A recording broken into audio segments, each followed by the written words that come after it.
தமிழ்நாட்டினுடைய அமைச்சரவையில தமிழ்நாட்டுடைய பெரும்பான்மை சமூகம் யாருங்க? ரெண்டு சமூகம் தான்.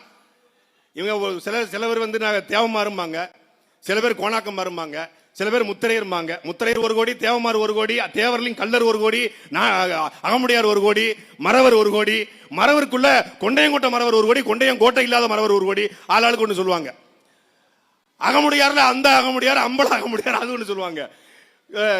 கொங்கு வெள்ளாள கவுண்டர் 1 கோடி, அது பக்கம் செட்டியார் 1 கோடி, நாட்டுக்கோட்டை செட்டியார் 1 கோடி இருக்காங்க.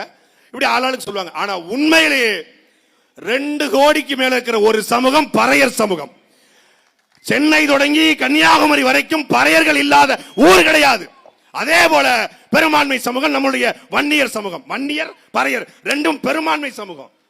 ஆனால் பெரும்பான்மை சமூகமா இருக்கக்கூடிய ஆதி தமிழ் குடி பறையர்ல தமிழ்நாட்டு அமைச்சரவையில எத்தனை அமைச்சர் சமூக நீதி காத்த, சாதி ஒழிக்க வந்த, ஒடுக்கப்பட்ட, தாழ்த்தப்பட்ட கீழ்நிலை மக்களை மேல தூக்க வந்திருக்க சொல்ற எவனாவது ஒருத்தன் கேட்டதுண்டா? 2 கோடி பேருக்கு மேல நாங்க இருக்கிறோம்.